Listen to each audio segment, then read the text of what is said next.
If we can just, if most people are aware of it, we had a firefighter pass away during the long weekend here. So if we're going to take a minute of silence in respect to firefighter Harry Giles.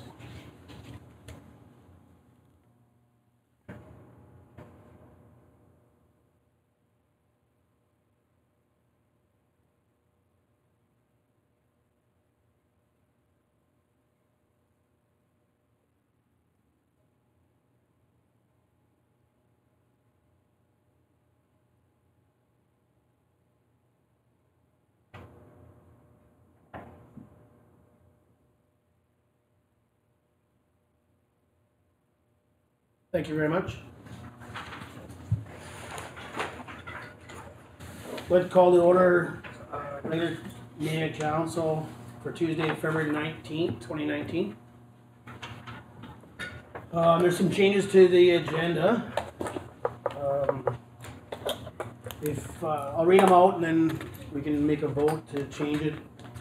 Library delegation to move to 5.1 and then bump every other delegation down by one. 6.3 would be the community gardens request of support. 6.4 would be snowmobile club road closure. And 8.4A would be the library budget being separated from the core budget for discussion. If somebody from council can make that recommendation. Councillor Kirby, seconder. Councillor Lehman.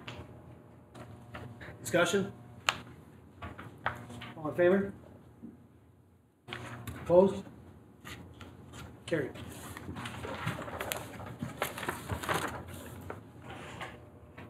Adoption of minutes, none. Business arising. For delegations, first delegation would be the public library. Paula Coutts and David Price on behalf of the Tumbler Ridge Public Library to provide a review of the library service activities and inform council of the value of the library service in Tumbler Ridge. Councillor Norbury? I'd like to recuse myself, that I do work at the Tumbler Ridge Public Library and have a monetary interest. Okay. The other way.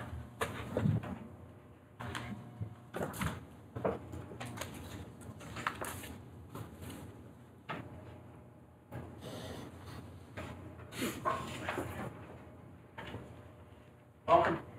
Thank you. Good evening, Deputy Mayor Krakowka, Council, District staff, and residents of Tumbler Ridge. Thank you for giving us an opportunity to speak with you this evening. We'd like to take you through an overview of the service that is a public library, and then give you more specific information about Tumbler Ridge Public Library service that is largely possible with the District of Tumbler Ridge's support. Our budget is included in the General Government Services line of the operating budget. We are neither a grant and aid or fee-for-service organization, but are a municipal library. First, I'd like to say how proud I am to be leading the fantastic team at the Tumbler Ridge Public Library, located in the best little town ever. A little bit about libraries in general. Libraries are legislated into life by provincial governments. The Public Libraries Act sets our mandate, our structure, and the rules we follow. Public libraries are not retail. They are a service that is mandated to provide free loans and free access. They don't have the option to increase prices to cover rising costs, but rely primarily on their local governments and hope for other supplementary grants to support the service. Libraries fundraise, but so do many other groups. Libraries rely on the support of their communities. It's why our clients are referred to as patrons. Patrons-funded libraries. That happens more indirectly now. Taxes support libraries, and as with everything, taxpayers expect bang for their buck.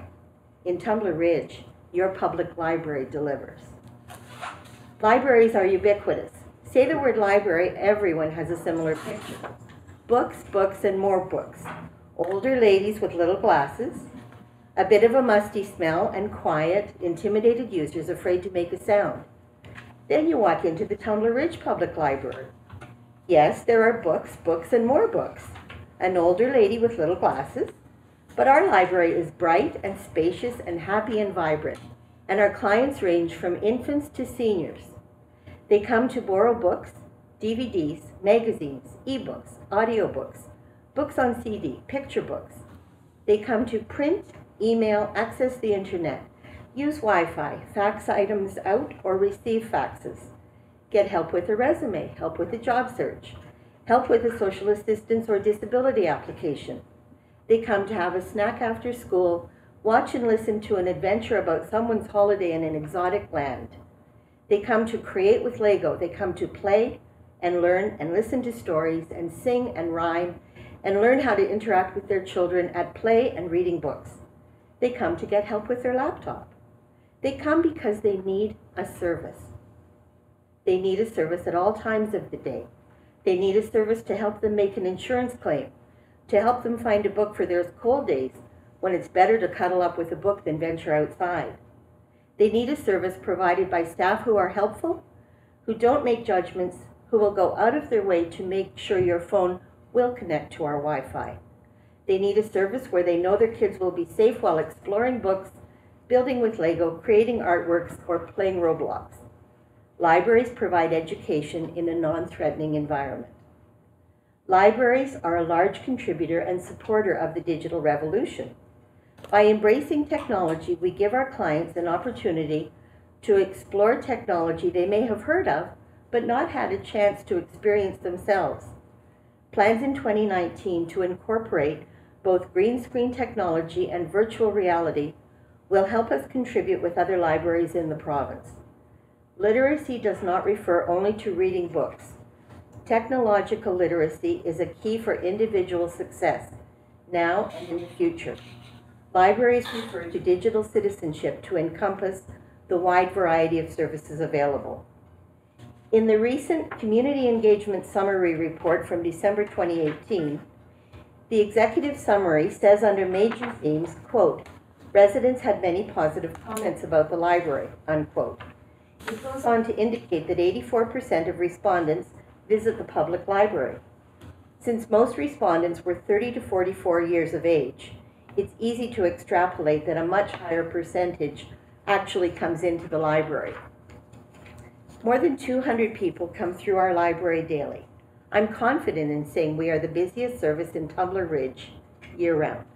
We are often the first stop for newcomers to Tumbler Ridge. In 2018, our summer reading club had 180 children register for the program, while daily attendance at the 1 hour per day, 5-day-a-week program ranged as high as 50 or 60 participants a day. We borrow and loan about 20 interlibrary loans per day with other libraries in the province, and our local circulation remains high.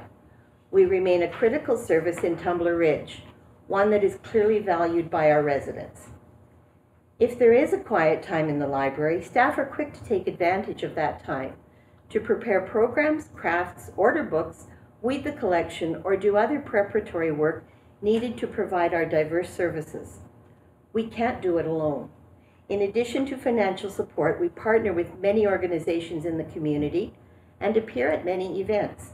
In no particular order, our partners and supporters are District of Tumbler Ridge, Community Forest, Canooma Coal, Ridge Roaders, United Way of Northern BC, Miko Wind, Tumbler Ridge Lions Club, Tumbler Ridge Secondary School, Home Hardware, Service Canada, Northern Lights College, Tumbler Ridge Geopark, Tumbler Ridge Museum, Success by Six, now the Tumbler Ridge Children's Needs Society, Tumbler Ridge Child Care Center, TR Days Society, Wolverine Nordic and Mountain Society, Action Play Cafe, Strong Start, Love TR, Shop Easy Fresh Mart, Tumbler Ridge Community Arts Council, Community Paramedicine, Royal BC Museum, Casey's Dollar Store, Ridgelines, our new newspaper, Northeast Library Federation, British Columbia Library Association, British Columbia Library Trustees Association, and more. Sorry if I missed anyone. We participate in the Winter Carnival, the Welcome Baby Party, Mommy Medic, the Grizzfest Parade, the Fall Fair, and Holly Jolly, and many more local activities. Recently, a client called from another city to arrange to pay a bill for an item she lost. She was effusive in her praise of Tumbler Ridge Public Library's Collections, commenting that she had heard about a book on a TV show, walked into our library a few days later, there it was on our shelves. It's nice to have this kind of validation from our users. Thank you for your attention. I'll turn the mic over to David Price, one of our trustees. Deputy Mayor, members of council, and employees of the town hall. Thank you for allowing me to speak on behalf of the library board today. I will keep it short, but would like to address just 3 or 4 issues. First of all, it's been my privilege to sit on the board for about 2 years now. I'm also the representative to NELF, which Paula referred to, the Northeast Library Federation. It's a representative group. It's got representatives from each of the libraries in the Northeast, and it's kind of a think tank, a chance to share ideas and resources and that sort of thing. After 2 years, I'm still regularly amazed by the broad scope of activities and services offered by our local library, and it is to the credit of our head librarian and her staff that we are seen by many other libraries around the province as a model of what libraries should be and do. Paula and her staff are highly respected for their talents and innovations. But we have a problem. It's a form of revolving door syndrome. We hire staff, and we spend time and effort training them, and then we lose them because they can make more money doing almost anything else in town. This is not a good business plan. When we have people who are enthusiastic and capable, we need to compensate them accordingly. It may result in a little more cost in the beginning, but it pays dividends in retaining good employees who feel appreciated. Secondly, studies have identified that children who are read to as toddlers and then start to read on their own at an early age tend to do better in school and therefore are more capable in life. We followed that pattern with our own children, and now they are doing similarly with our grandchildren. We spend a lot of time visiting them, and my wife always finds out what series they are currently reading. And then we go to the local library to withdraw books from those series that she reads so that she can discuss them with the kids, a way to connect with grandkids. As a result, we spend a lot of time in the library. And we have never been in one, not one, and we've been in some large libraries in a variety of communities in this province. We've never been in one that offers the services, assistance, atmosphere, and programs that ours does. And that speaks volumes.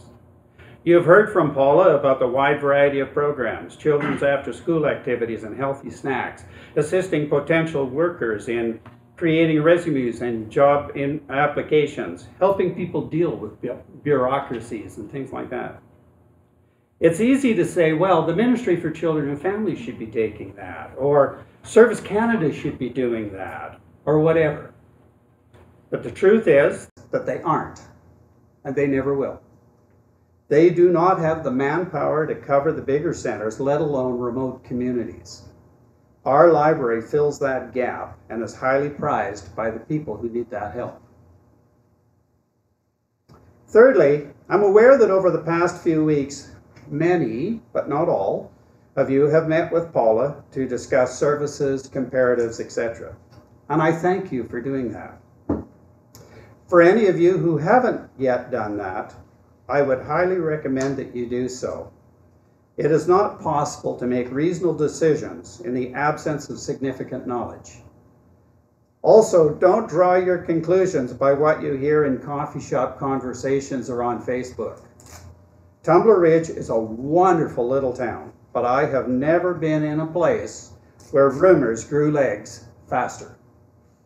And if you'll forgive me just for a second, a little personal story. A number of years ago, I contracted with the District of Tumbler Ridge as a consultant in seniors' needs.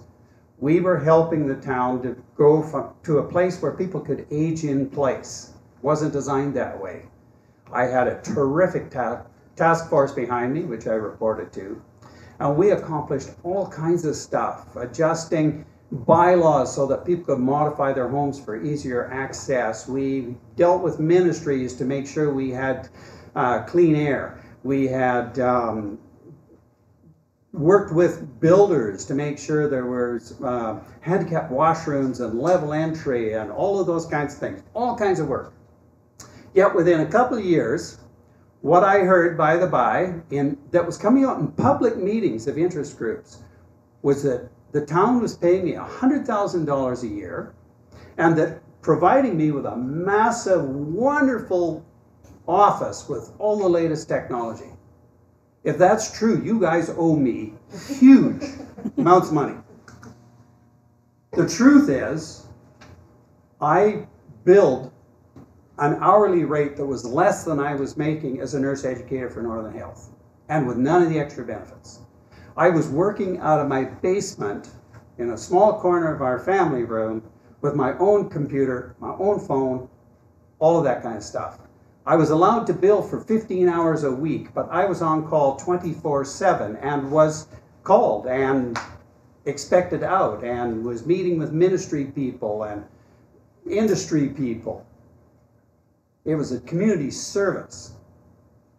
So don't believe what you hear. It just isn't so. So again, thanks to those who took the time and effort to fact check.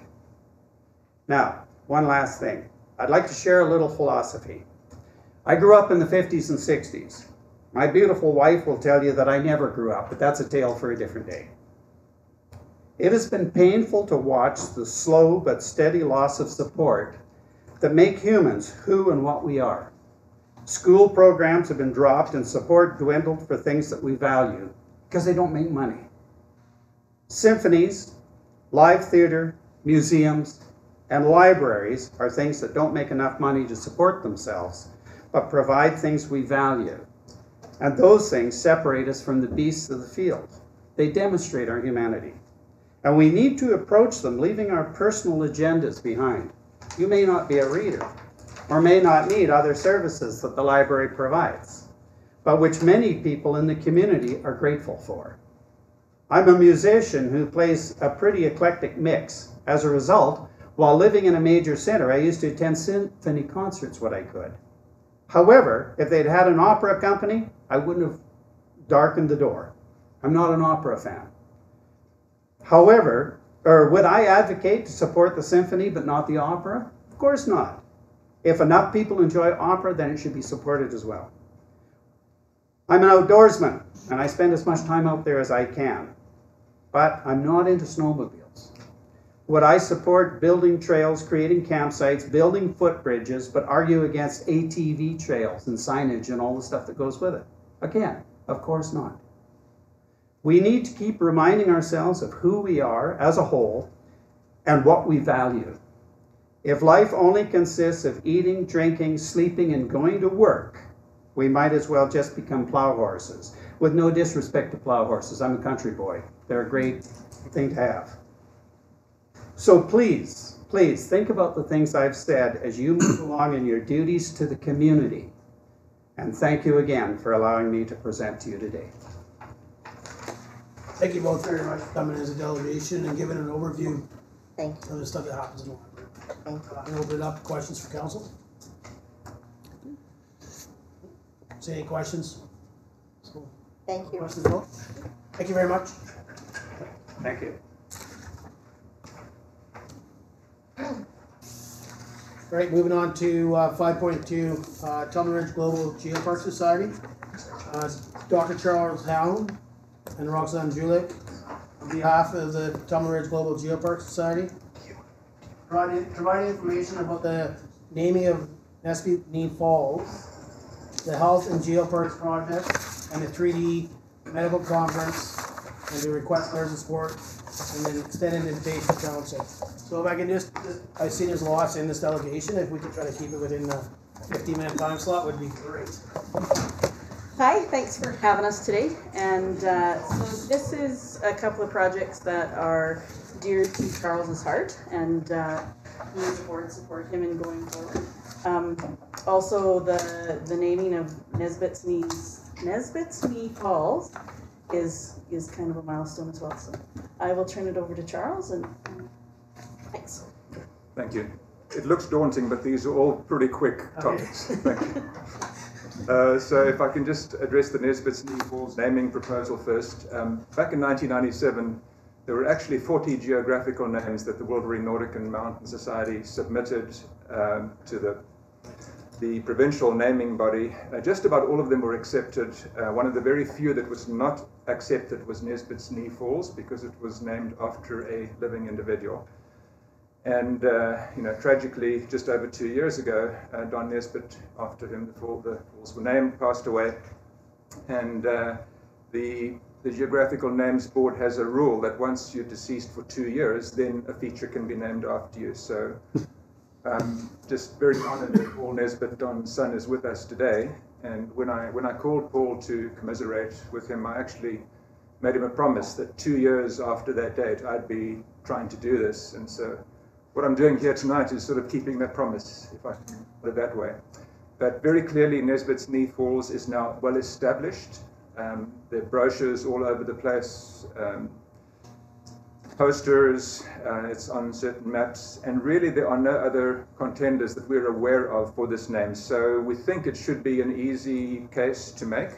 As you can see, we're just trying to do it right through the proposal, which I think you have a copy of. And so really all we're asking from Council is a letter of support. We'll be getting similar letters from Geopark, Museum, the Wolverine, NECA, etc. And the question, why are we doing this through the Geopark? It seems to me that for things like validation, if the Geopark can say, well, we did this and it was successful and it was approved, it enhances the reputation internationally of the Geopark and what it's trying to do. So that was my first item, and it's simply a request for a letter of support. Your Worship, would you like to do questions one by one or at the end? Let's Council. We'll just do it at the end, I think. Sure. Good? Thank you. Let's do it at the end.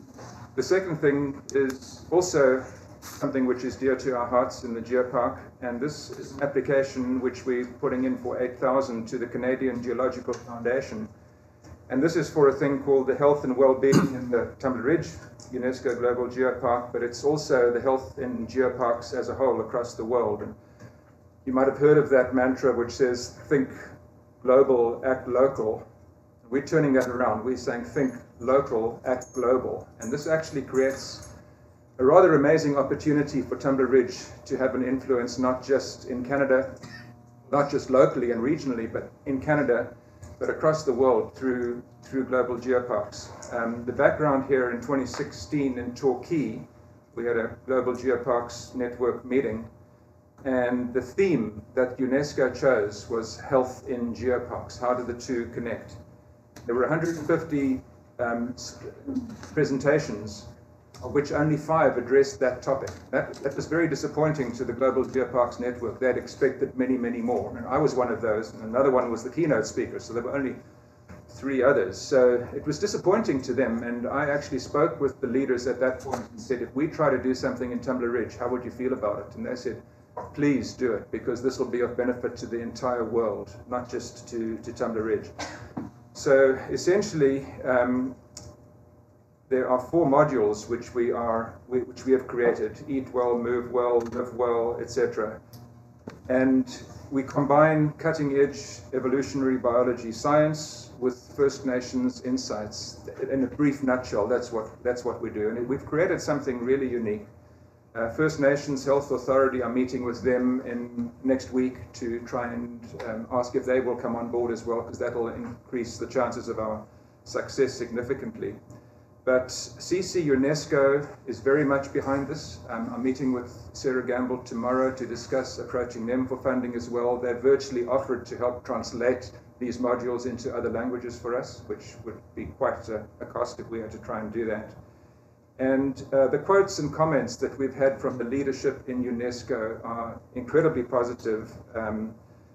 The Deputy Secretary of UNESCO Global Geoparks Network basically said it's a great tourist concept, a great idea born in a great UNESCO Global Geopark. That's the kind of messaging we're getting back from UNESCO.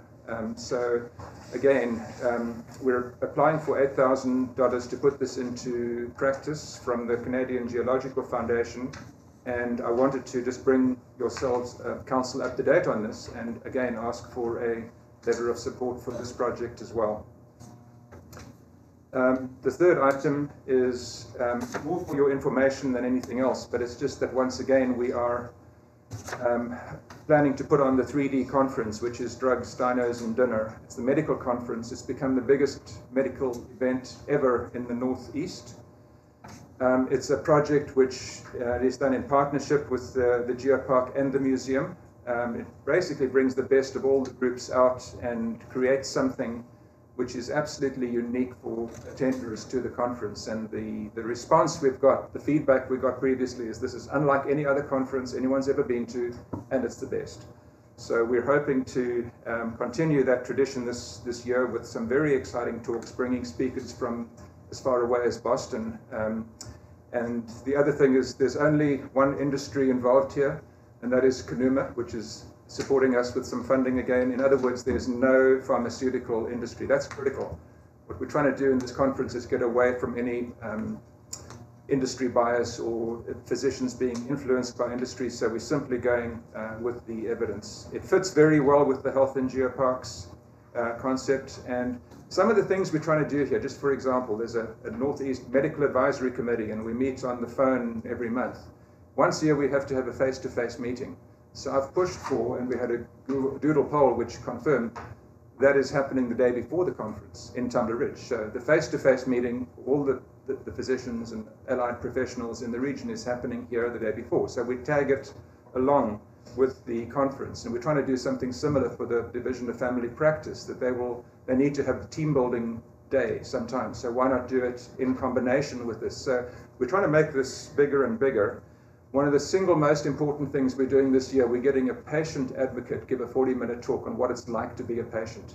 So this is not just physicians talking to physicians, it's hearing from the patient, what mistakes we make as physicians and how we can improve. So, and the final thing is we're planning to do a pig roast, which we hope will, last year we did a banquet which was wonderful, but we thought any community in BC can do a banquet. Only Tumbler Ridge can do a pig roast right next to where the dinosaur skull was discovered. So that's going to increase the unique nature of this. It does cost about $40,000 to put this on, so I'm trying to find funding in all sorts of places. I'm not coming to you for asking for funding support from that. There might be ways in which we could possibly explore if you could help decrease our costs through supporting the conference center, if that's still possible, or a fee waiver for the pool and things like that, but minor things like that. I'm not asking for funding support. I'm just trying to make you aware, again, that this is what we're trying to put on, and also hope that something like this can actually be a prototype, because, we live in the best place in northern BC, so why, I was speaking with John Powell about this as well, and we're on the same page. Every weekend there should be a conference like this in Tumbler Ridge, and we should be the conference destination. We should be the healthy lifestyle capital of the North. And so what I'm actually aiming at doing next year is getting a conference called Move the North, which is all about being physically active. So last year it was held in Prince George. It makes much more sense to me to hold it in Tumbler Ridge and to actually have the delegates be physically active in all the great stuff we've got here. So it's, what I'm trying to say here is year by year we're learning through 3D, and we're trying to make it bigger and better, and hopefully this year is bigger and better than last year, and next year we'll do even better. So thank you. Thank you very much for your delegations. And in regards to the 3D conference, I know I was around when it was happening, and hats off to you, because I believe they came in and helped cut wood and stuff too previously. So. The only problem is that we're inviting all of you to come, and I believe everybody's going to be in Quebec. So. I just want to say that's the problem. Yeah. There might be some that don't end up going to the FCM. So, is there any questions from council? No. So I know you guys are looking for a letter of support in regards to the naming of Nesbitt. How do you pronounce it? Nesbitt's Knee. Nesbitt's Falls. Mr. Wald, is that something that'll come up at our next meeting, or is that something we can do? It's up to council. If you want to make a motion during the delegation, you'll need that. Yeah, I wasn't thinking of during anything, but is this something that we can just give direction to staff to come back with it? Yeah. Is it time sensitive, Mr. Helm? No. And then same with the health and geoparks, with a letter of support from there as well. The letter needs our application. The deadline is the end of March, so there's no immediate hurry. Within a few weeks is absolutely fine. Thank you. Is there any questions? Mr. Wall, do you need a recommended remote? Okay. Well, thank you again very much for coming as a delegation. We appreciate your time. 5.3 will be the Tumbler Ridge Mountain Bike Association. Tumbler Ridge Mountain Bike Association to present to council details about their pump track project. Request this pump track be built on district land, and to request approval to have 3 district-owned lots assessed for feasibility and establishment of the pump track. You guys can introduce your names. I don't have everybody's name on here. Nope, that's okay. So my name's Cameron Drever. This is Justin, and we have Mona. Lowther. So I wanted to start off by saying thank you very much, Deputy Mayor, members of council, and staff of the District of Tumbler Ridge for receiving our delegation today. As Deputy Mayor Krakowka outlined for us earlier, we're going to be talking to you today about the pump track project and what our requests are going to be moving forward for that project. So some people are kind of wondering, like, why a pump track? Just to give you a quick rundown on some of the things of why we want one. In Tumbler Ridge, it's fun and a free outdoor activity. It's good for children, youth, and it's also family friendly. It's accessible and inclusive as well. It has good skill building features for people who are unfamiliar with biking. It begins to build the Tumbler Ridge biking community as well, which is something that it is in Tumbler already, but we just want to keep building on that. Conditioning for other sports, low impact cardiovascular workout as well. It also is an alternate to the skate park that we already have in Tumbler Ridge.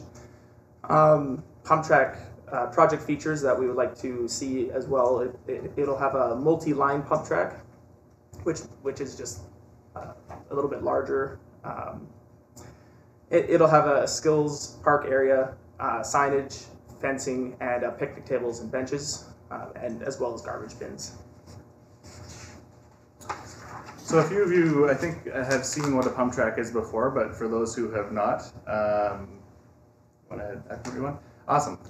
So it's just a small little track. There's a few hummocks and berms in there, and the entire role of this construction or piece of infrastructure for us is to allow new riders to the sport to develop their skills. So as the name suggests, they're going to be riding their bikes, they're going to be pumping and using their momentum to carry themselves over the hummocks, and then as they get more comfortable, they can develop their jumping skills as well as riding in and around and through the berm structures. So really, it's an easy, family-friendly way to get everybody involved, from mom, dad, all the way down to the kids as well. And then, of course, the skills park, and this is where we're hoping to expand onto the pump track, coming up with a little bit more complex obstacles here that we might encounter and they might encounter before they transition into sort of downhill riding, which is a little bit later on in our plan. So some of the project funding, we have $30,000 or 30% of the project funding from the Tumbler Ridge Community Forest that has been secured already. And $50,000 or 70% of the project funding has been requested from the NDIT. And that funding decision will come in mid-March for a total project budget of about $80,000 for the pump track. Excellent. So what our ask to council is at this point is we're requesting permission to build the pump track on district land, and in order for us to do that, we want to have 3 district-owned lots assessed for feasibility by professional planners and builders. Of course, we will make sure that we provide the results of this analysis to council, and we really want to make sure that you guys are involved in the decision making for the final selection as well. So we have identified 3 locations, potential locations that we would like to see the pump track. The Mackenzie Boulevard location, there's the Ball Diamond Saddle Club location, and a downtown location beside the skate park. So the first location that we'll review is the Mackenzie Boulevard location. This location is directly across from the commercial park and close to the existing jump trail infrastructure that already exists. It's important to note that we're not looking for the entire area of land that's included within the blue box. We're looking for potentially a small subsection of that, just enough to provide us with a swap to put the pump track on and provide access over to Lot 6, which is already zoned for recreation, has the current interpretive trail there, along with the potential to expand significantly into those areas as well into the future for further infrastructure and some beginner trails for early riders as well. So, in terms of pros and cons, really close to the existing jump trail. It's a very short ride from downtown. Could easily be linked up with the interpretive trail and the walking trails. Close proximity to the hotels with the potential for hosting events in the future, and the possibility of adding more trails on Lot 6, which is already zoned for recreation. Unfortunately, this land is not currently zoned for recreation. It's a commercial zone with the potential for future development. There could be limitations on expansion if that commercial development occurs, and depending on what scale that commercial development occurs at. And there's no really good existing parking lots in the area. There's some existing parking at the Trend, but we haven't had any conversations with them about potential availability as well. And so just to give you guys an idea of sort of where we're talking about, just directly down Mackenzie Boulevard, this site in particular is sort of ideal because a lot of deforestation has already occurred in the area and there's relatively minimal tree cover, so it'd be really easy for us to build around that with our pump track infrastructure. And then the second location would be the Ball Diamond Saddle Club area. It's kind of located between where the old BMX track is and then kind of up behind where the Quonset hut currently sits. Some of the pros of this area, there's quite a bit of parking already in that area, closer to the Ball Diamonds. We have a lot of potential to expand into the surrounding areas. In that area that we're kind of want to put it, there's a lot of trees, so we could put trails up into there. Those trails could also hook up potentially to where the Lost Haven cabin goes. It's already zoned for recreational, so there's no need for rezoning. And it's close proximity to, well, future trail networks. Some of the cons is it does not necessarily draw people further into town, potentially limiting the economic benefits of having the pump track. Cyclists will be traveling in close proximity to a main highway turnoff, and it is a longer ride from downtown. And then here are some pictures of kind of the area. You can see the Quonset hut down on the left on the top photo. The track would be closer to the tree line. And then the final location that we considered was downtown. Unfortunately, this is our least favorite of the three, and I'll hop into sort of why that is. So on the plus side, really easily accessible and directly in the heart of downtown, which is excellent. But unfortunately, there are potential dust concerns because we are close to the downtown core. There is very minimal room for expansion, and it's going to be really hard for us to link this up with a potential future trails network if we're coming down from Tumbler Ridge. Potential overcrowding in the area due to the really close proximity to the skate park itself.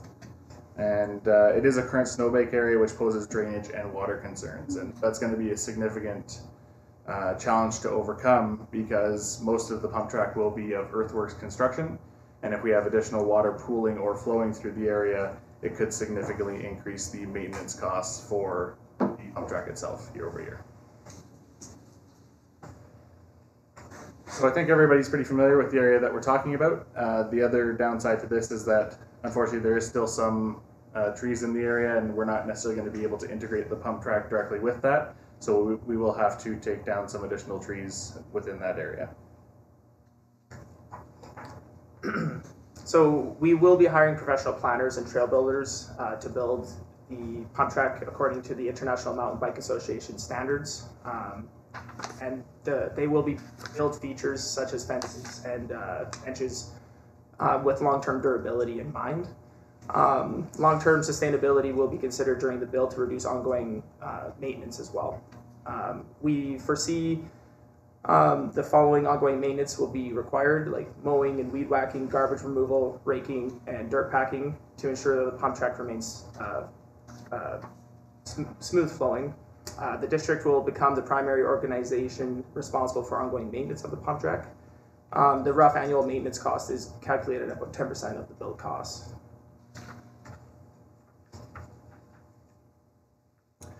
So in terms of liability, the Tumbler Ridge Mountain Biking Association will be assuming liability for this project during any design, layout, and construction phases. So that includes the phase we're currently asking permission for of having those professional builders come onto district land. And it's assumed that once the construction is complete, the property will be handed back over to the district, and along with that, the liability concerns would follow.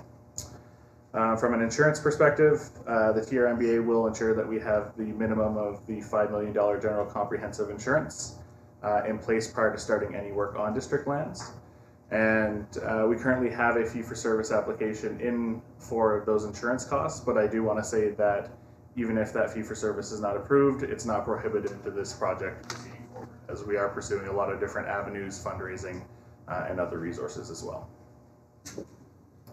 And then just some further considerations as well is that fencing will be included around the property perimeter to keep unwanted users off during the off-season and after hours as well. With appropriate permissions, all signage will be designed to meet the current joint District Tumbler Ridge Geopark branding initiative. We will be installing benches and tables as well for people to come gather and be able to watch their kids on the pump track. The TRMBA has pledged to take an active role in the safety of all of our infrastructure. So we'll be working with BC Ambulance, TR Search and Rescue, and the Tumbler Ridge Fire Department to develop an emergency response plan for whichever site is selected. So in terms of a projected project timeline, we're hoping to get things started in May of 2019. The project itself is divided into 5 main phases. The first of which being the reconnaissance and survey of the lands by contractors for concept development. We've chosen May as the start of the timeline because we're optimistic that that's going to be when snow is going to clear, and and hopefully we'll be able to get things at that point.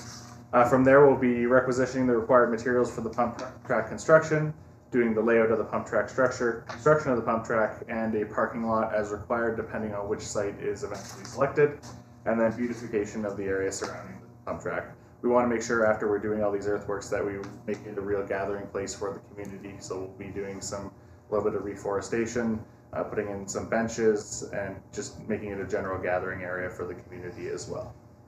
Estimated completion is hopefully by August 2019, so that we can get the tail end of sort of the tourist season and hopefully start to see some of the economic benefits of the pump track as soon as possible. And of course, this is all pending funding and land package availability for those time periods.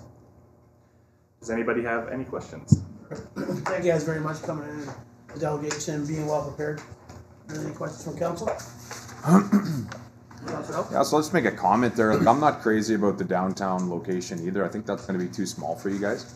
I can envision what you guys want with this pump track, and to me that's going to be too small. I don't like the dust concerns. I don't like the idea of having the mud down there. I do like the idea of it's a pretty good gathering place for the kids. It works pretty good with the skate park. And I'm also not crazy about the location on Mackenzie Boulevard, because if we were going to ever get another hotel to expand into town or something along that range, that's prime property for that area. I never, 15 years ago, I never would have thought we would have had this hotel come to Tumbler Ridge, but we did. So we need to be prepared in case something like that comes back again. I am, however, I do like the location that you've looked at out by the ball diamonds there.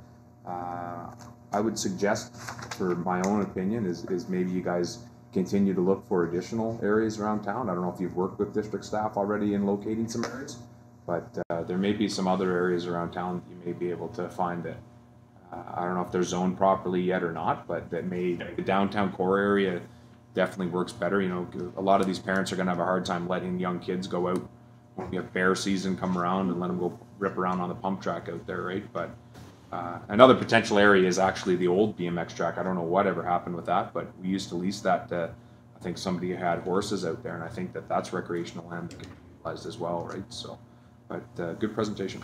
Thank you. Any more questions, Council? Just a couple of things. How many T-shirts do you need to sell? And I agree with Will. I think the ball diamond is, out of the three, is I think probably the best one, only because it does tie into some of the existing tracks and some of the tracks that you want to put in. So yeah, I think the commercial one and the downtown one, I wouldn't be in favor of those either. Councillor Majinski? Thank you, Krakowka. I noticed that you guys said in the presentation quite a bit, family friendly and kids. I'm 37 years old and I plan to bring Bernie out as well, so it's not just skill building for young kids either. So it definitely is a huge benefit for biking community and just getting somebody out on a bike for the first time, or good introductory for it. So that's very impressive in presentation. Councillor Helm? Then the you guys did mention in their fencing. Is that part of the $80,000 budget? You can fence the area that you do Yes. with that as well. Yeah. And I'm assuming chain link fencing, 6-foot chain link fencing. Yeah. You're thinking? Okay. So I guess my only question is, in your timeline too, like, we obviously don't make decisions during delegation in regards to those 3 lots that you're asking for. So what's your, I know you're looking at May for a thing, but Right. is that when you're looking at bringing in to have the study done too, is in May? Early spring, yes. So, Councillor Helm? So I'll just add a little bit of flavor too to the Saddle Club ball diamond area. So the district has applied to look at purchasing some land out in that area for the potential to do something with it residential wise.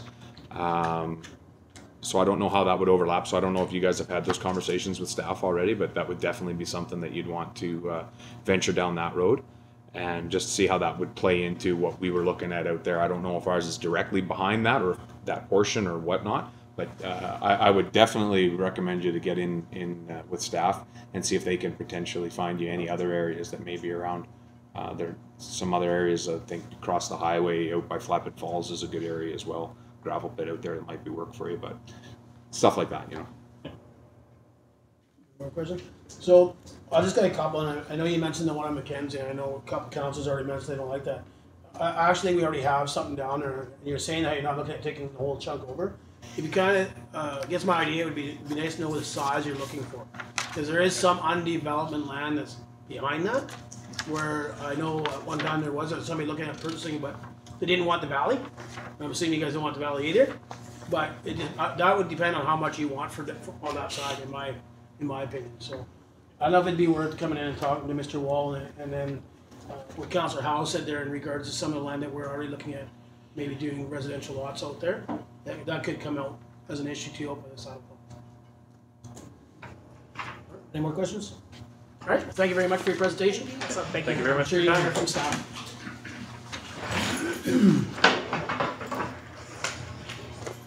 All right, go to number 6, correspondence. 6.1, the Perce Geopark potential tours during the FCM. Email correspondence between the HR coordinator and the confidential secretary and the executive director of the Perce Geopark Quebec with details regarding a potential visit and tour during the FCM in 2019. Recommendation? Councillor Norbury? I'll move for information. Seconder? Mr. Lehman? Discussion? All in favor? 6.2, Northeast Climate Risk Network, Climate Change Vulnerability Assessment. Correspondence to the Northeast Climate Risk Network, inviting mayor and council to the Chetwynd Tumbler Ridge Workshop. One engagement session taking place on February 27th, 2019 in Chetwynd. Recommendation? Councillor Help? Move for information. Seconder? Councillor Baginski? Discussion? All in favor?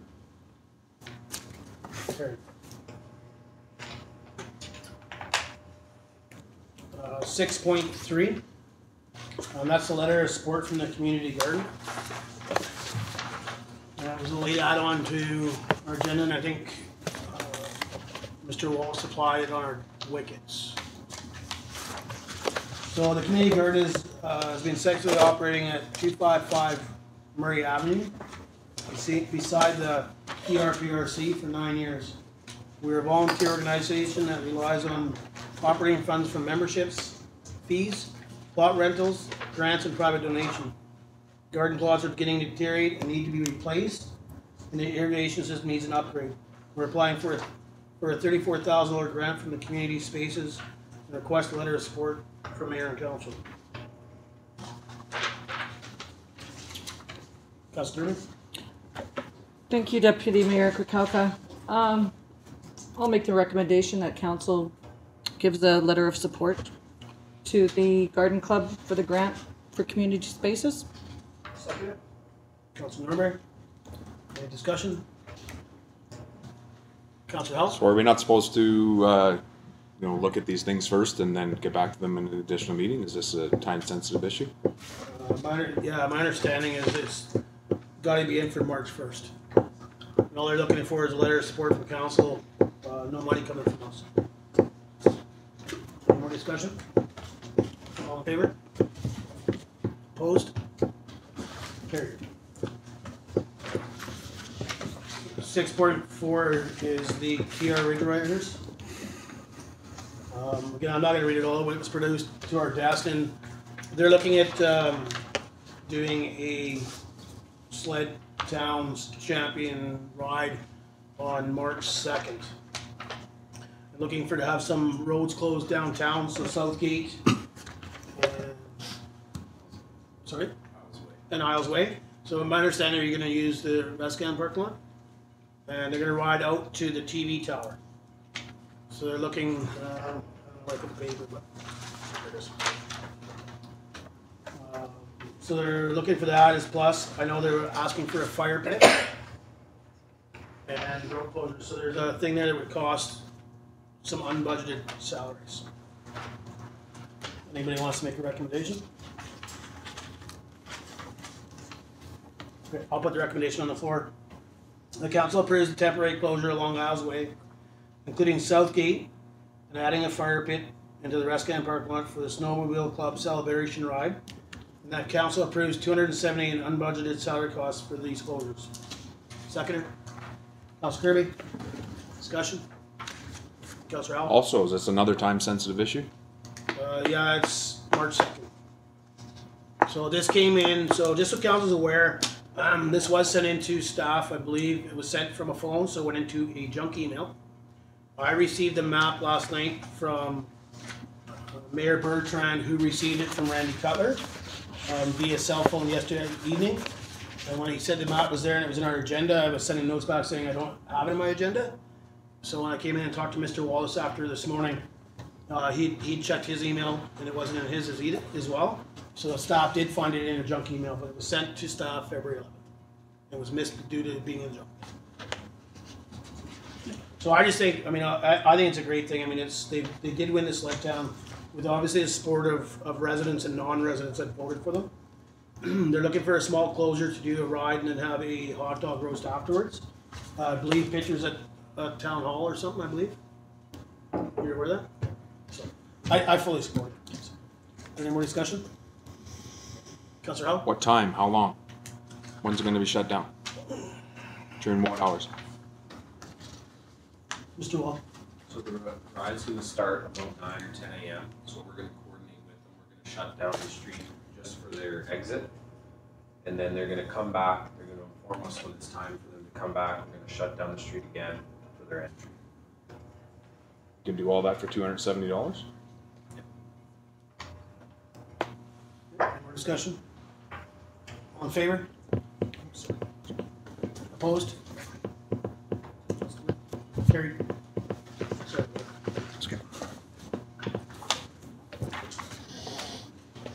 Bylaws, there is none. New business.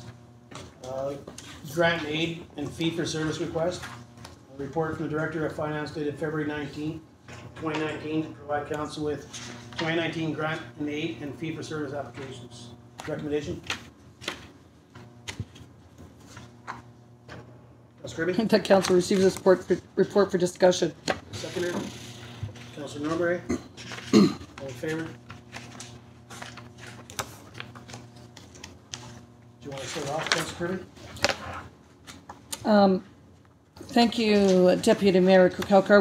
Are we separating these out, or are we starting right away with Museum Foundation? So, again, I was in and talked to Mr. Wall. So I guess it's the same thing. It'll be number one. So he's recommended doing the alternates. So we do them one at a time. So we do one and then two. Not all as one lump sum. They're all separate. First recommendation? Okay, first recommendation is that council approves a grant and aid request to the Tumbler Ridge Museum Foundation in the amount of $200,000. Seconder, Councillor Norbury. Discussion? Councillor Helm. So my question is, what happens if they do not receive the PRRD funding? We were told last year if they didn't receive our funding, the museum would not operate. So what happens if they do not receive the PRRD funding? Yeah, that I'm not aware of. I know that. What happens to our money? Would be better to go to them and then come back, or? Yeah, well, I know the PRRD has funded, I believe it's 95 or 98,000. And that was as of their last meeting. I heard that this afternoon. So, Mr. Law, would you have an answer if we were to, or if we funded and they are short from the PRRD, then what would happen? So we fund these amounts quarterly. So as long as they're operating, we would continue to fund them quarterly. If they ceased operating, we would cease funding. But there would be, at the higher risk chance, if you could lose a quarterly funding payment. Like you may make a quarterly funding payment and not have operation for that quarterly funding. I'm not saying that would happen. They may say we're not going to operate, but worst case scenario, you would lose a quarterly funding payment. Councillor Norbury? Yeah, I'd like to make a comment about the importance of our museum foundation and the amount that they're asking for. Looking at organizations like the museum, I think when we're looking at developing a community, we need to have a community that's welcoming of all people, and organizations like the museum, they help develop a culture by developing a person's mind, through our history, through their organization. It promotes education. We need to not only welcome that, but encourage that, because when we're investing in organizations like the museum, we're really investing in the maintenance and development of our people, of our residents, and we want to enable them with the best chances of success, and we want to encourage that culture that the museum brings in organizations just like it, because just like our physical infrastructure, we need to also invest in our infrastructure of our people, and that's through these organizations. Discussion? Councillor Helm. So this funding runs them for a year from what date to what date? So I guess my understanding is when we gave them $75,000 in January, that was enough funds to carry them to the end of April. So that would meet within our budget timelines. So if this is what the council approves as the $200,000, my understanding it should carry them to next year at our budget discussion again, to meet the end of April. In May, because our budget's not approved till May, so they wouldn't get their first payment until May. That was the idea, that extra bit of the $75,000 was to carry that over, so they didn't have an issue come late January or February in regards to funding. Any more discussion? Councillor Lehman? Thank you, Deputy Mayor Krakowka. I realized that during the election this was on the ballots because they're asking the people of Tumbler Ridge if they wanted to support the museum, and most people did. But in giving them this money, I would like to see them maybe streamline their operation a little bit if they have to cut back hours and cut back days, but make better use of the money that they have, so that if they don't get funding from PRRD, that they may be able to still survive. Councillor And I think there's a lot of questions that have to be had here at this point, especially with the PRRD funding. Like that was the stance that the museum took when they came in here last time, is that if we don't get the funding from you, it will shut down. So the way I understand it, our funding goes to fund directly the museum and the Dinosaur Discovery Gallery. We do not fund any of the research that goes on behind closed doors, and that was what PRRD was supposed to fund, if that happens. Now, how much are we funding the research portion with what new information you have found out that we don't have from the PRRD? Yeah, I don't Because have. we're talking 75,000 plus 200,000, and how much money are we giving them in the PRRD? Mr. Wall might be able to, I asked for a sheet, I never received it, and I didn't ask Mr. Wall, but again, Mayor Bertrand sits as the PRD chairs. Do you have the number, Mr. Wall? No, I'm not aware, but council did put an upper limit suggestion on Mayor Bertrand of 15,000. So I would assume it's not more than 15,000 if Mayor Bertrand followed council's suggestions. His intention before he left that meeting was that he was going to. Councillor Norbury? Yeah, and if we don't fund the museum at this point, then that notion of the PRD funding is moot, because they're using the funding that we're giving them at this point to leverage into more funding. So this is the point where we need to say yes, so we can get that funding, or else we won't get that funding later down the road. So I think this amount now is absolutely needed. We can continue to advocate for them at the Peace Regional District at just continue that discussion to keep asking for more funds and to give the Museum Foundation all the support. Councillor Kirby, do you have any information in regards to the PRD? From what I've heard, I think the funding was just under the 94,000 mark to date. That's the only information I have. So 95, guys, that's what I heard too. Yeah, nothing. I have nothing more than that. And that's from the PRD side. So that's some of the communities. My understanding was there was a surplus and an organization that shut down, so they used some of the surplus. Communities decided to use their surplus to opt into the museum. I'm not sure the amounts from each community on how that worked, but so you can say they're getting approximately 95,000 from the PRD, which I mean, Mr. Wall kind of echoed. I'm assuming our amount's probably about the 15,000 mark, maybe a bit more with our surplus part. I'm not sure. Councillor Helm? So I like I say, we can make two claims right away that we are supporting the museum. I mean, they still have the lease on the building that we have, $75,000 that we gave them in January, the $15,000 or whatever that number is that Keith has decided at the PRRD, and to continue the funding at $200,000. The fact that it's separated quarterly is a bit of a reprieve for me, that if something happens that we're not going to lose the entire $200,000. So that's definitely important for council to have that information. But I think we can already show that we do support them fairly significantly already. That being said, this is quite a down year for grant and aid. We don't have the Grizz Fest money that we have to throw out this year, and a few other things are off the table. So we do have a bit more money this year than we've ever had available to us that's going to stay. So it's a little easier pill to swallow, this 200,000, than the fact that that it's not gone if they don't actually open the doors. So. And Councillor Kirby? Thank you, Deputy Mayor Krakowka. I have a positive outlook on the way the museum is going to move forward this year. Although their grant and aid application doesn't really echo some of our concerns around public engagement or just interactive displays or being more visitor tourism friendly, adding to that, the budget for education still remains 4,000.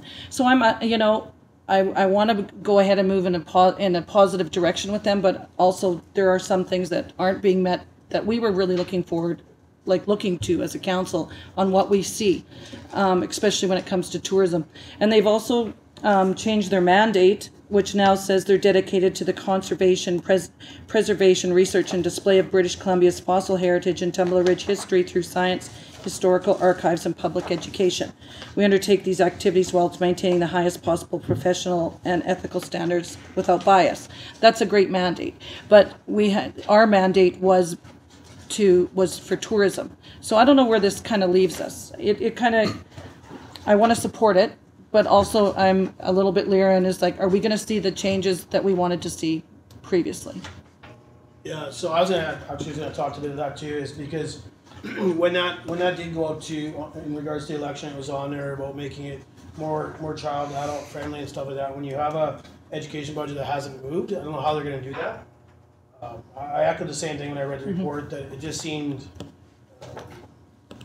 residents spoke what they wanted, and they wanted it to be more interactive for children and that. And when you, education-wise in regards to tourism and all that, and that budget hadn't moved. But it might be something that they're slowly working on in regards to hiring a general manager and trying to move that forward too.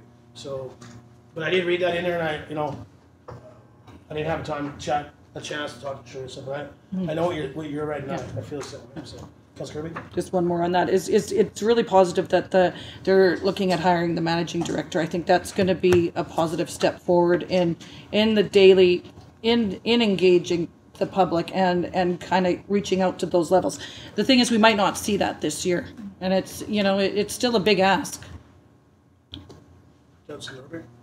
Yeah, I mean, yeah, we all saw the results of the survey, and it was largely positive in that the residents definitely want to see the museum moving forward, whether it be stay the same or have added services. And they had their AGM. They saw some new faces, some old faces, some great people, and I think the board of directors do realize that what the community is asking of them, and I think we just need to give them a little bit of time and a little bit of support into showing the community that it has its heart first, has the community's needs first, and I fully believe that they will do that. Councillor Helm? So I just wanted to follow up on something Councillor Kirby had said. Did you say that they may not hire a general manager this year? I thought that was... No, they're looking to do that. Okay. Yeah. Okay. Any more discussion? Councillor Majinski? Thank you, Acting Mayor Krakowka. I think it's important to note, like, it will take time for us to see any new big changes, especially when it's going to be children's programs and bringing in new faces in there. But with the new board, I think it's going to be a huge step and a huge change that'll make a big wave, I think, down the road. I don't think we're going to see it happen overnight, and probably not even this summer, but they're going to have some ideas they're going to bring forward, and depending on implementation, I think it's going to be definitely beneficial. But I don't think that should make a decision for us to whether we're going to fund them or not. Whether they get a whole new board, a general manager, that shouldn't be dictating on why we're going to fund them right off the get-go in the hopes of a full year, right? We should note that this is going to be productive for the next 4 or 5 years, long term, and they have to have that solidity there too, to feel that they can continue and move forward and see that they can actually accomplish something, not just year to year. And that'll hopefully general manager can have some enlightenment there as well. Any more discussion? Okay, all in favor with the recommendation that's on the floor? Carried. Recommendation for number 2. Councillor Helm? The council approves a fee-for-service request to the Tumbler Ridge Hospice Society in the amount of $22,400 for 3 years. Seconder? Councillor Kirby? Discussion? Discussion? Councillor Helm? Oh, sorry, no. Go ahead. No. All in favor? Carried. Other recommendation for number 3? Councillor Helm? Number 4, that council approves a fee-for-service request to the Tumbler Ridge Mountain Bike Association in the amount of $2,000 for 3 years. Seconder? Councillor Norbury? Any discussion? All in favor? Okay, so there was number 3 there that we missed. I'm not sure if anybody wants to read that recommendation. Councillor Howard? The council, number 5, the council approves a fee-for-service request to the Tumbler Ridge Society for Children's Needs in the amount of $8,500 for 3 years. Councillor Norbury? Second it? Sorry. Seconded by Councillor Norbury. Councillor Norbury? Okay, is there any discussion? There we go. Thank you. Yeah, so I'd like to speak to this a little bit because I am the council liaison, as well as there was a lot in the appendices that our coordinator provided. So I'd like to talk about it's an evolution from the Success by Six group. The Success by Six group has lost their funding. So now we're looking to expand our mandate to be inclusive of all aged children and their families. Our plan is through community development and planning. We hope to connect organizations and people that are involved with the children in our community. So why we need these funds is that our scope of practice is so large that because it's inclusive of all families, all walks of life, that we need someone to continue our initiatives and our goals to move forward. Because as a community, our needs are changing constantly. We need to keep assessing, addressing, and coming up with programs that meet this need. So part of what we try to do is increase awareness of the programs and services available in our community. So that's connecting people, to reduce isolation in our community, because if you don't know what's out there, what's available, you might not take advantage. And then we try to also offer training opportunities for programmers that provide services in our area to offer enhanced services. So that's sort of the conceptual stuff that we do. We also have some very physical events that we put on every year, which we fundraise separately through our coordinator and that coordinator position that we're asking for funds for. So we host the Spring Family Festival that promotes healthy living. We connect organizations that are involved in healthy living, and we try and connect them with people to try and enhance their activity levels. We also put on the health fair / launch into fall festival, and that's to raise awareness and connect people again about information and how to live healthy lives. And then we also we additionally have the spaghetti dinner, which we have up to 70 people, and that's another fundraising opportunity for us.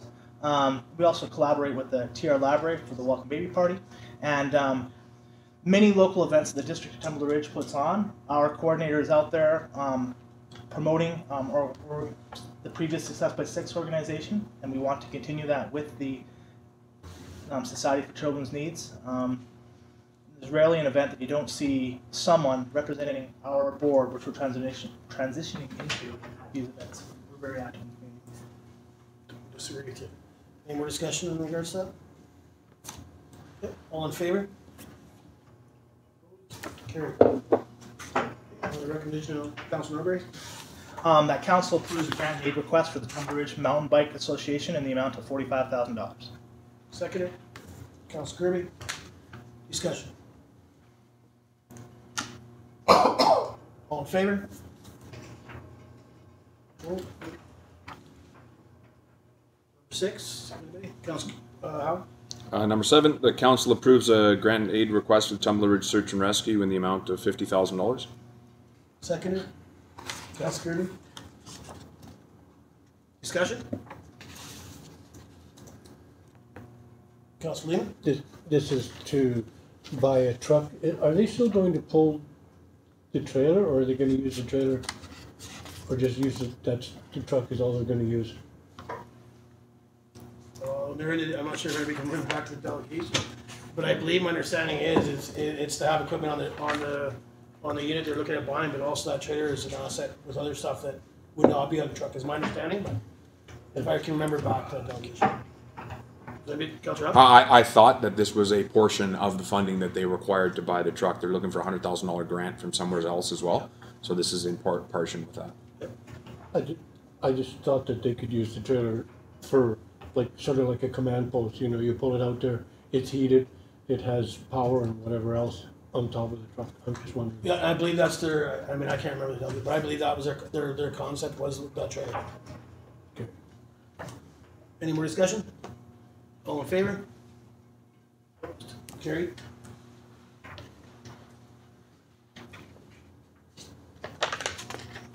Councillor Norbury.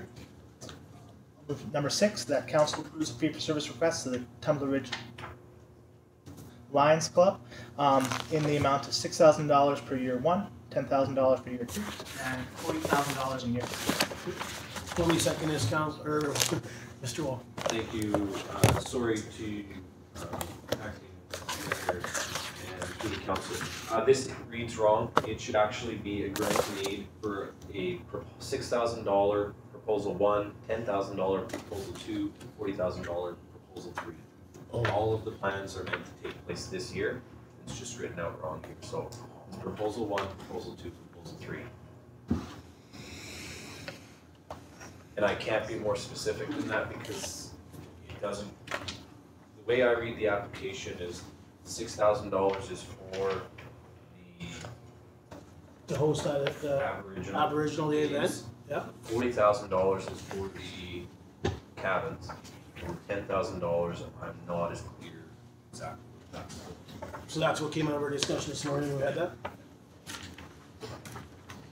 So I'm assuming a different recommendation would be before we haven't seconded it, so there's no recommendation on the floor, but I'm assuming these are all separate. It's not a fee for service, it's a grant need. Mr. Wall, so there are 3 separate grant needs? Yeah, and the $10,000, it's on page 194, it has them listed, and I'm just matching the proposals with what I think is listed here. So firstly, funding will be used for what we'd like to be becoming an annual Aboriginal celebration, much like the last week was last September, assuming that's the 6,000. Secondly, funding will be used to engage local Indigenous youth and adults as well as the community, assuming that's the 10. And then the largest amount will be to address demands in the areas of cultural experiences and providing accommodation facilities for people with mobility changes. Councillor Helm. So I'll start off and I'll say that I am not in favor of this fee for service or grant and aid or whatever it's turned into now. Lack of information at this point does not constitute us going out to spend this type of money. Secondly, when somebody, if we constantly as the District of Tumbler Ridge go out and fill the needs when any economic development seems like there's a possibility for somebody to turn a buck at, we will have no economic development in Tumbler Ridge. I think building cabins in Tumbler Ridge is a fantastic idea. I don't think the Lions Club should be taking it on. I don't think it should be the District of Tumbler Ridge owning the liability on the cabins and having to build them to code and everything else in an area that's likely a floodplain. You know, we can't just go and bang stuff up and hope that it's going to work. To me, I would way rather have somebody come in and say, help me get some land out in the Bull Moose Valley or wherever to put these cabins in for adventure tourism or whatever. That's the whole point of what we're trying to build here. We should not be stepping in to fund this stuff every opportunity that arises. This is up to an individual to come in to take this on as a business and build on it. And if they can't build on it as a business and make any money on it, why are we doing it? So I am against the entire proposal at this time. Yeah. I mean, we don't have a motion on the floor, but I mean, I feel like I was in and talked to Mr. Wall. The liability was an issue. You hit it in regards to a floodplain. I was not living within Tumbler Ridge, but I believe it was in 2006 when the water reached just below the flatbed bridge, and that whole bottom part was flooded up. Councillor Norbury? You know, can then we ask staff to get back to the funding requester and get a little decluttering of the request. I mean, yeah, good points by both yourself and Councillor Howe. But maybe we can have staff work with these individuals and separate it out a little bit for us so that we can vote on them separately and just get a little more clarification, because yeah, I mean, it reads like in year 1 we're planning to do this, year 2 we're doing this, year 3 we're doing that. Now if we can vote on them separately, maybe we can still get some movement forward. But yeah, I think maybe we need a little more time to think about this and get some better information back. Mr. Wall? Any recommendation in regards to that? Any more discussion from council? No. Okay, so that covers off our grant and aid. 8.2, winter street banners. Report from the Director of Economic Development and Tourism dated February 19th, 2019. Provide council the cost breakdown of the metal and fabric street banners. Recommendation? Councillor Kirby? The council directed administration to proceed with developing and installing banners in 2019 using similar materials as the existing banners. Councillor Majinski, discussion? Councillor Norbury? Yeah, I mean, I like the idea that we replace these every few years because our brand is changing, and it's nice to change up the look. And looking at the cost breakdown, I like the option to replace them every 5 years and have them coming out looking fresh and new. Discussion? So I'll just mention one thing. I'd like to thank Mr. Wall's staff in regards to that great report coming back. When I read it, I mean, I know that was me that made a recommendation, and I appreciate it clear and direct. So, thank you. Any more discussion? Okay, all in favor? Opposed? Carried. Tumbler Ridge Elementary Playground Replacement 8.3. Report from Chief Administrative Officer dated February 19, 2019 to request the funds to be allocated for the playground equipment at elementary school. Recommendation? Councillor Majinski. That a special project of $80,000 be included in the 2019 financial plan for this replacement of the playground equipment at Tumbler Ridge Elementary School. Second. Councillor Norbury. Discussion? No discussion? All in favor? Carried.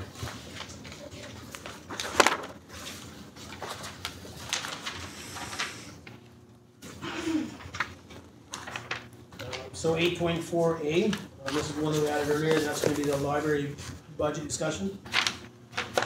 Councillor Norbury? I'd like to recuse myself as I do have a monetary interest. Yeah, Robert. Thank you.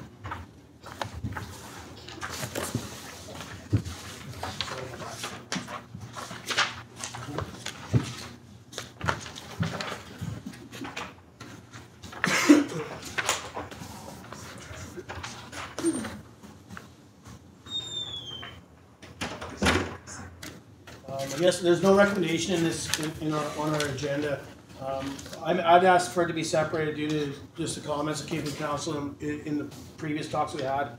Right now, the library budget sits within our core budget with Mr. Walls, which that's how the municipal library works. So their budget is, my understanding, is $356,611. On a sheet that was provided from the library, I believe it originally has it. There might have been a reaching shot. It's on our agenda. I had it right here. Had mine too. Look at this. Yep. 292. That's the total price, Yeah. total operating capital request of your district. Councillor Helm? So where did you say that it's in? Within the financial plan? General government services? That's right? That's correct. Yeah. That's where it's listed right now. Just falls into Mr. Wall's budget due to their municipal library as a line item. And am I correct on, and Mr. Wall, am I correct on the 357,611, because that's the ask from the district? That's correct. So, Mr. Wall? thank you. The way this works is that because they're a municipal library, they submit their budget to administration, and we include it in our core operating expenses. Council has the ability to review and change the amount if you wish, and that's the point you're at.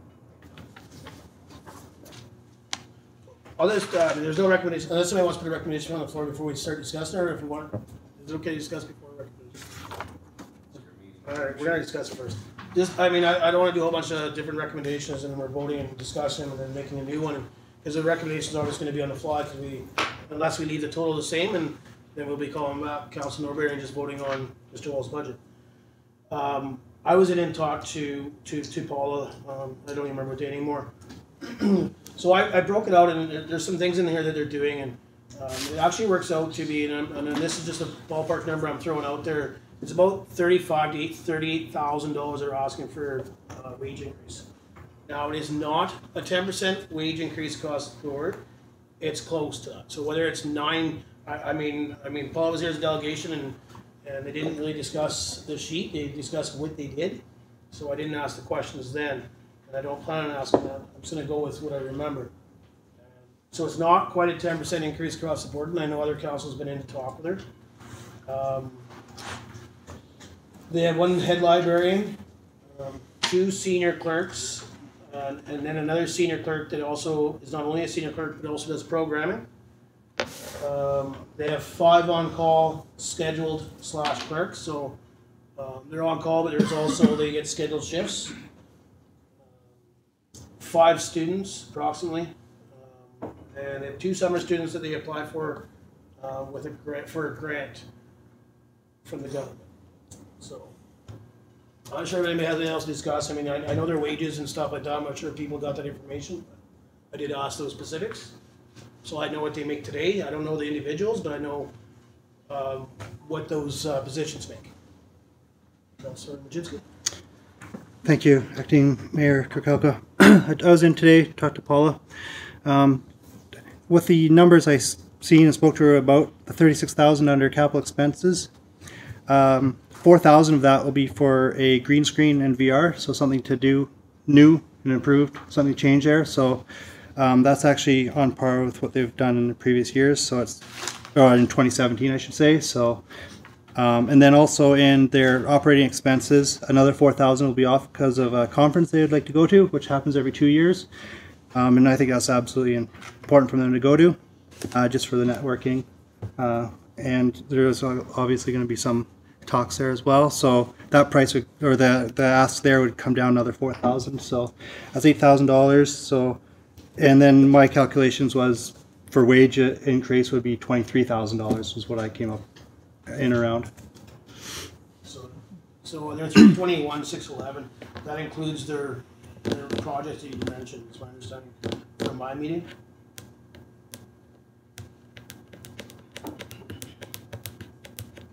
I get it to 36,000. More discussion, Councillor Howard? So how did this come about? How are we at this point? Because like when I had down and picked my package up on Thursday and Friday, there was no information on the library. There's no budgets. There was no discussion on this. And then when I come down here tonight, there's a sheet in front of me and I have 5 minutes to make a decision on the budget for the library. Like, where does that come from? Why are we at that point? Why are we making these rush decisions this evening? What has constituted that we're changing the way we do things this evening? I don't know if we're changing the way we did things. I mean, Well, I'll be honest, we're pushed sheet, through 2 things tonight. I'm sorry? We're continuing to push through things tonight. We're not once heard and deferred. That's not what we're doing, right? We're doing recommendation letters on the fly, and I don't understand why this is changing. Are you talking like letters of support? Well, yeah, and like this. What is this? So we have to make a decision on the library tonight after reviewing this for 5 minutes? Yeah, well, I'm not good with that. I had mine longer. I ended up with a meeting, but Mr. Wall, I believe he didn't get this till today, or did you have that earlier? I got the electric copy today. I had met with Paula before and I'd seen it, yes. So he was, I believe he was sent it today. That's why it's on your desk, not in our agenda. Yeah, so it was sent. Yeah, so generally we get some time with this information that we can then go contact Mr. Wall or Paula or whoever else you'd need to contact with. So because I haven't had the time to do that tonight, I think this should be deferred. I think we should set this aside and not look at it until another day. And I don't know, is this another time-sensitive issue that has to be resolved this evening? But So I guess the question for you, are you looking to defer just the library budget or the whole operating budget? Well, we could start with the library. That we're on the library budget right now. I think we should defer that one. That's my take on it. I mean, I don't know how you guys feel, but I'm not prepared to vote on it. Mr. Wall, is that something that's? Yeah, it's up to council. The final budget isn't going to be approved until probably you won't get your first readings until the end of March. So there's no rush on making a decision today. Councillor Kirby? Thank you, Acting Deputy Mayor. I'm prepared to make the vote tonight. I've had my meeting with Paul. I've read over all the information. I'm looked at. I don't think I need any more information to make that decision. With the recommendation that's put in front of us here. That's myself. Good. Would you like to make a recommendation? I recommend that council approves a fee-for-service request from the Tumbler Ridge Library in the amount of $357,611. Seconder? Councillor Majinski? Discussion? Councillor Helm? So how do you have this information that we knew we were going to vote on the library tonight? How do you know that and I don't? This is what I'm having a hard time understanding. I came down to pick my package up on Thursday. There's nothing in there talking about we're going to debate the library tonight. Then I come down here at 5 o'clock and I get this paperwork in front of me and we're all ready to make a vote on it. I'm not. So how do you guys have the information and I don't? What, did I miss a meeting? Did I miss an email or what? So the library is actually within our operating budget. That's right. Right, it's a line item. So we actually, maybe Mr. Wall after I'm done can fill the lines in, but in previous budget discussions, it's always been something that we end up separating. They usually come as a delegation and go through it, discuss it. It's usually separated from the operating budget. Sometimes we decide to change the number, sometimes we're not. And I think that's why the sheet is in front of you today, is because Mr. Wall received it via email today. But it is within our operating budget already. So the amount under general government services, this amount is already listed in there for 2019. Mr. Wall? Yeah, I think that's a good recap. I sent a message out to council probably about a month before, encouraging council to have a chat and meet with Mrs. Coutts, because there's going to be a change to the library budget. That change has come through. It's included in our operating budget, and in discussions with the mayor and deputy mayor, got a hold of this and pass it on to council. I haven't had this to pass on to other councillors, so I'm assuming that those councillors met with Mrs. Coutts over the time when she had requested those meetings. Yeah, and that's where I received mine, Councillor Howell. Like I said, I had gotten an email on my district email from Paula from the library, and asked if I'd like to come in and have a meeting, and I chose to do it. And I mean, this was a hot thing last year during budget discussion for myself. I sat on there as a liaison last year, and last year I think they were looking for close to double what they're asking for today. Can't remember the total number, and I don't want to throw a number out there and I'm wrong, but so that's why I went in, because I remember last year I was sat on there. I knew what their budget was going to be. I went away for holidays, come back, and the board had a meeting and decided to do an increase just because they were behind from other libraries. And then we set it all out as a previous council, not this council, but set it out, had staff do it. I believe Paula from the library did her own analysis in regards to comparisons from other libraries within the piece. And I don't know which ones were union or non-union. And the communities they use, I'm not saying those maybe, I mean, everybody would do it differently. And I think that's why tonight, in regards to the beginning of the meeting, I asked for it to be separated, so the council would be aware that this is the library budget. And that's why we did the 8.48, was to separate that library budget out of the general government service to have this discussion. I mean, for you not to have the paperwork in front of you, I mean, I get not having the spreadsheet, but you actually do have it in front of you because it's on page 252. There's just no breakdown.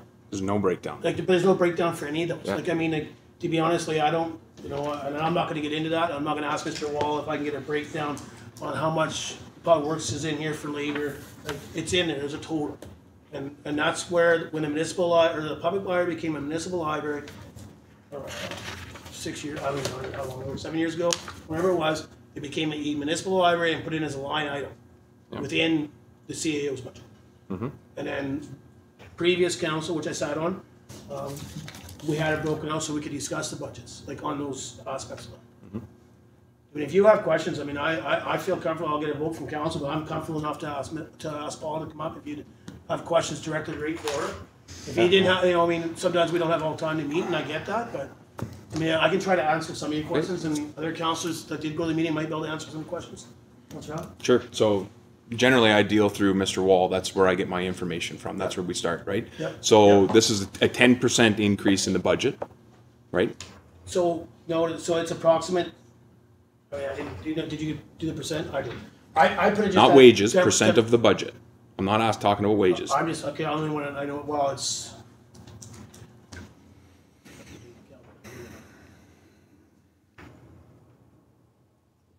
So they asked for 325 last year. That's what Right. they were. 10% is 32,500. Yeah, so they're asking for that. So they're asking for 10% higher. Yep. Okay. But they I mean, Councilor Majinski did answer to some of that in regards to their VR. VR, and that's they're want to do a virtual reality. concept in the library. I mean, there's some reports out there, and I got it from Paula. I mean, I've researched a bit on the weekend myself in regards to the dementia patients and stuff like that. I guess it helps. I mean, our library seems to do everything, so I guess this is another add-on they're looking at doing. They're also talking about like some people that maybe are challenged to do the hiking, that they'd be able to go in and watch, pretend you're hiking to a falls or whatever, right? So that, you know, when you say 10%, that's parts in there. That's right. So how many hours is the library open per week at this point? Any council know the hours of operation? I didn't know. So I believe Councillor Majewski sits on their board. He might know and he might not. Yeah, I did have some of the numbers, so 4 hours on Sundays. And then they are doing 10 till 8, I believe, Monday to Saturday. So 64. 60 hours. Yeah, that's all I have written down here actually for that. So depending on holidays, so they might not even have, you know, Sunday. Yeah, so it's, but it's I don't 10 even to think 8, that's Monday to Friday? 10 to 8, I believe. I think it's 10 to 6 on Fridays or Saturdays. Roughly 60 hours. So yeah, we're looking around approximately 60 hours. 64. That's just a guesstimate, unless Mr. Wall has more.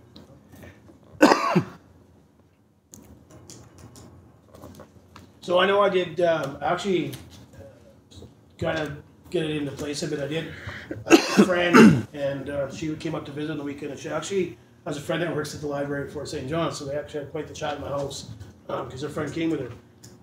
They actually close Sundays at Fort St. John. Their library closes. They're still a public library. They are not a municipal library. They're still grandfathered in under that. They are union. The wages that they get, if we were to approve the budget today the way it sits, the wages that they get in Fort St. John, we would be still under those wages, but not by much, on some of their wages. The lady that was here, her first name is Amy. The Peace region looks up to our library. I was quite, I'm not gonna say I'm quite surprised, but I mean, I was impressed when you hear that from somebody from Fort St. John. This is an icon to the Peace. Anybody that works in Fort St. John, this is an icon library to them, is what she told me. I was quite taken back when she said that. I did, you know, I've been in other libraries. I think our library is fantastic. Don't take me wrong, but we offer more things because we can, because we also don't have certain services that we offer the stuff to assist our residents in. Councillor Majewski. Thank you, Acting Deputy Mayor Krakowka. If we were to ask them to shut down for Sundays, that's going to be 4 hours a week. It's minuscule amounts of time.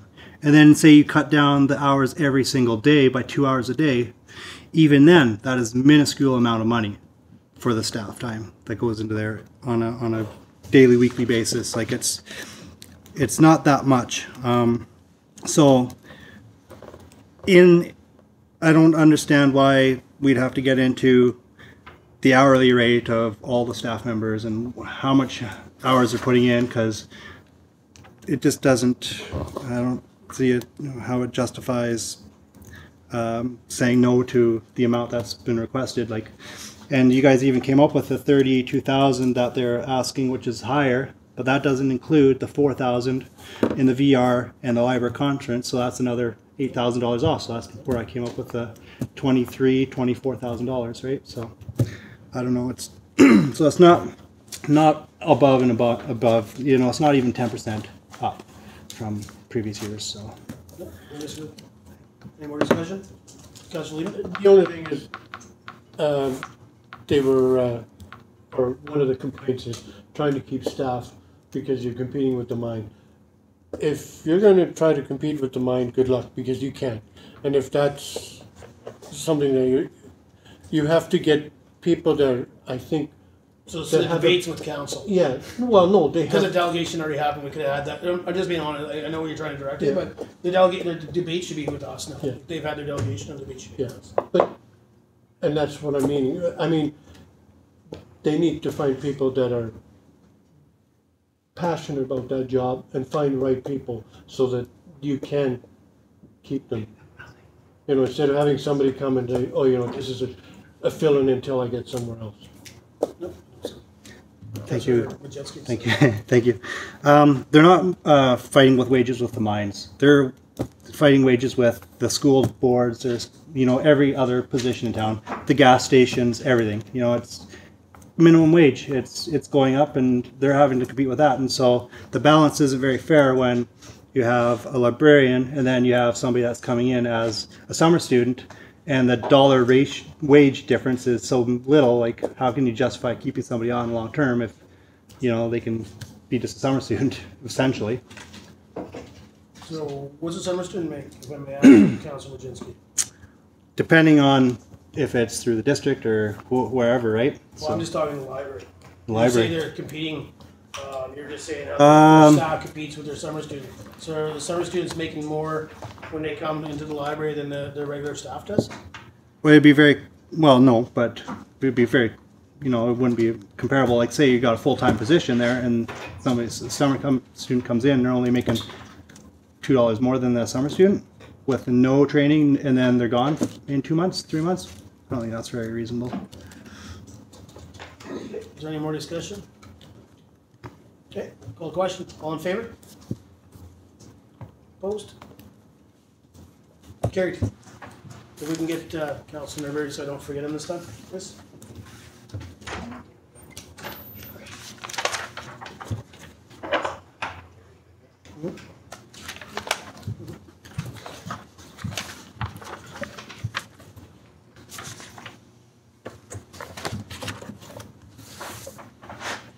We're going to be on 8.4. A report from the Director of Finance dated February 19, 2019 to present Council with the 2019 operating budget. With the recommendation. Councillor Lehman? For information. There's a recommendation on page 4. Top. The council approves to attach Schedule A in the 2019-2023 financial plan. Seconder? Councillor Norbury? Discussion? Councillor Helm? Can staff explain the difference between the 2018 budget and the 2018 actual for general government services of $700,000? Yeah, I know that was in regards to, it's on page 251 there.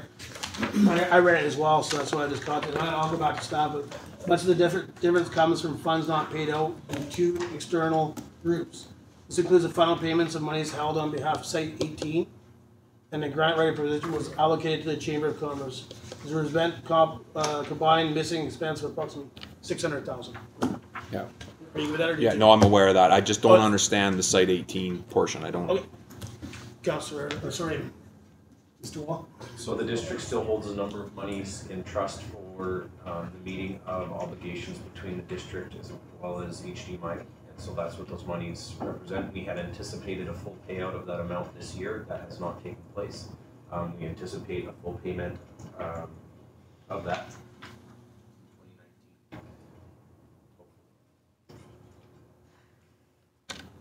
Any more discussion? Okay, call the question. All in favor? Opposed? Okay.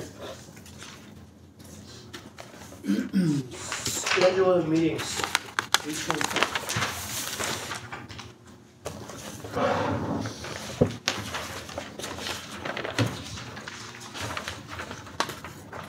And it's maybe missing that council needs to be read.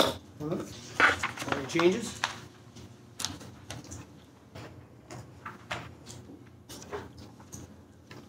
Okay. Notice of motions. Going to be having to bring forward for the next meeting.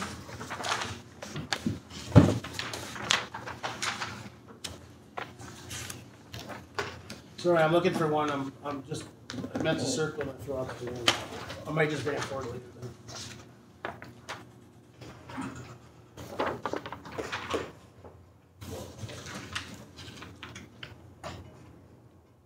I'll be bringing I'll be going in and talk to Mr. Wall, and I'll talk to Mayor Bertrand.